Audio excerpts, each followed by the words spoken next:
Yo, what's good? It's Bino Beats, and today I'm going to show you guys how to make rock guitar loops in the style of SCOREY.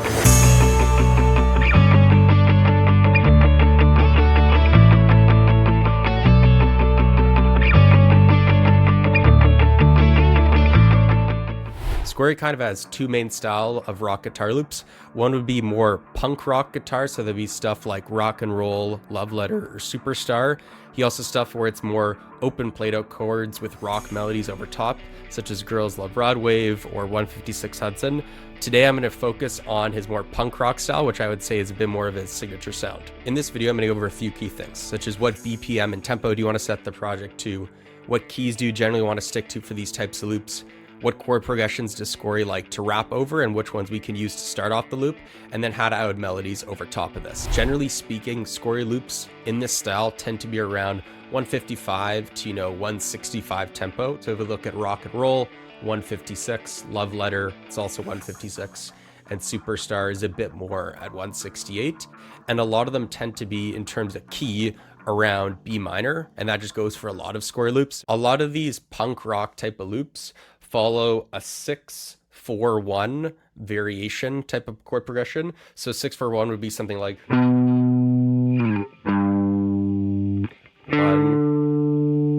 For example, if we go into something like Love Letter, that would be 6-4-1-7. And that would be the same as Rock and Roll, actually. When we go into something like Superstar, it would be slightly different. So it would be 6-4-1-5. Since we are going for a punk rock loop, what we want to use is a lot of power chords. So the power chord would be the root note, like following that chord progression I just went through, but then you would also add the fifth. So it'd be like...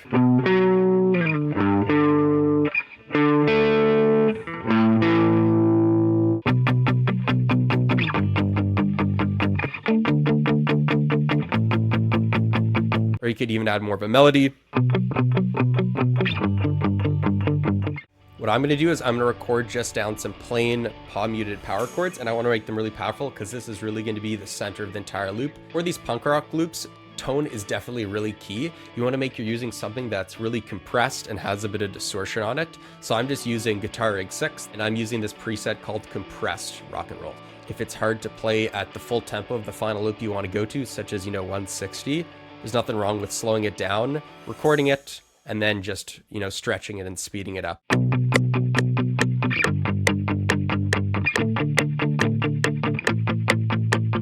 Generally speaking, your melody doesn't have to be perfectly on time, but since this is kind of the power chord bass progression, I want to make sure it's pretty on time. And then as I get into more accents and melodies over top, it's okay if those are a bit off time, as that, if anything, adds a bit more of a groove to the loop. As I think about the melody I'm going to add over top of this, you really want to ensure that it's something that's super simple and repetitive. That's really the key to SCOREY loops. Another thing you want to keep in mind in terms of the actual specific notes you're using, you want to do things that create a lot of tension and emotion. And the way you can do this is adding the 1 and the 7. So if I kind of play the loop in the background and just go through the basic scale, and I'll go into the 1 and to the 7, I'll tell you when that is, and you can see how it's adding tension. And then I can try and create a repetitive melody around that. So that's just basic pentatonic, and then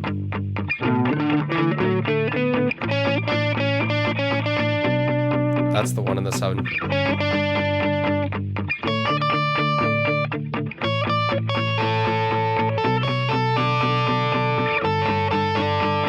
So you can see as I'm already creating melodies around that 1 and the 7, it already sounds like it's right in that SCOREY vibe.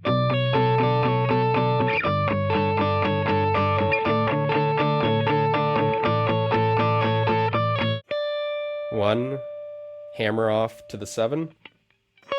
So, and then just going down to this note here.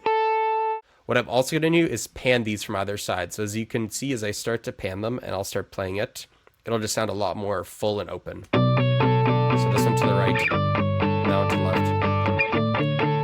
I also want to tuck this in the background a little more, so I'm going to cut out the hi-hat a little bit. Now, as I go into adding one lead melody over top of this, I want to do something that sounds cool and has some nice rock licks to it, whether it's some, hammer-ons, pull-offs, bends, and that types of stuff. I also want to make sure it is adding tension. So that could be from going, to the 1 to the 7. Yes, it can have a certain bounce to it, but you don't want that bounce to change too much throughout it, and you want it to be pretty repetitive at the end of the day. A good way to kind of do these types of things is just by humming them out. So I can actually play the melody in the background and just start humming out some random melodies until I find something that I like.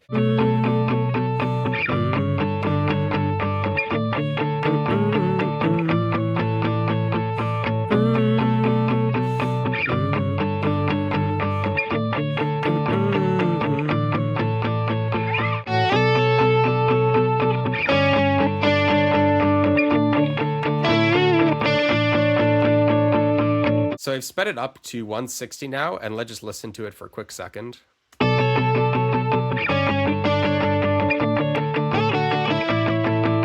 What I want to add is one more layer to the guitar that's just going to add a lot more energy for certain parts of the song.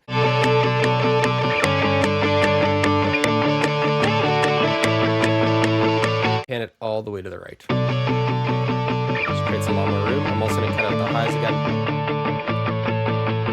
Add this tape echo and this reverb. It's one of my favorite reverbs, the ROM Airy reverb. I'm going to take this same preset and move it over to the lead guitar.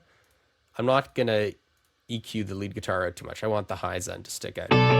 Turn the reverb down a little bit.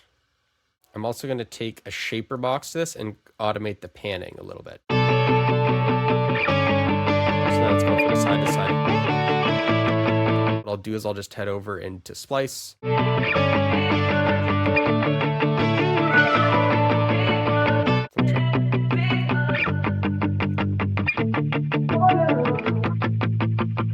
So then I'm going to take all these, put them into a mixer track. I use this preset I have called Vocals Filtered.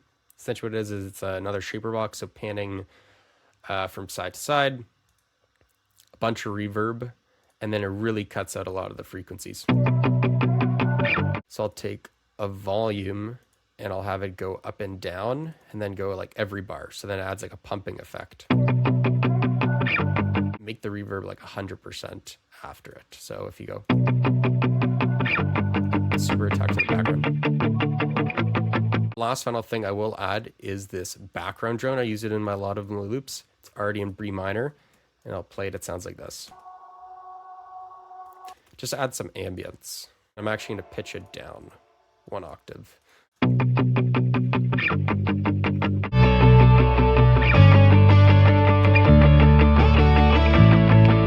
And just to make it pop out a little bit more, I'm going to add a bit of sausage fattener just to make it a bit bassier, and then add some RC20 on it just to turn up the tone and add some distortion.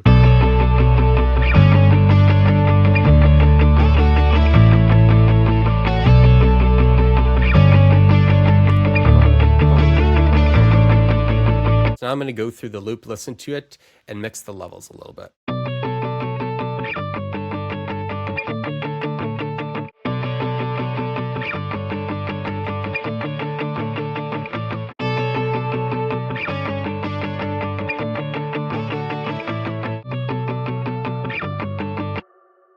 So now that I have everything at a level I like, what I always like to do is take all of the audio tracks except the bass, put them into their own mixer, put it all through some RC20.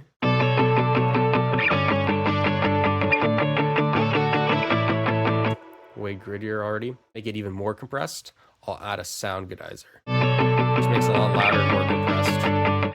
And then one final reverb that I'm gonna run everything through and just add a little bit because there's already reverb on the individual sounds.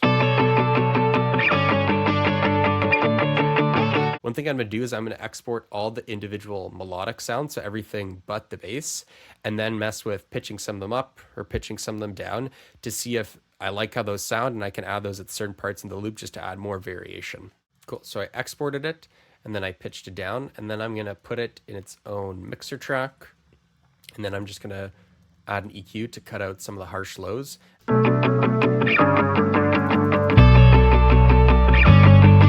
So here's what the final loop sounds like.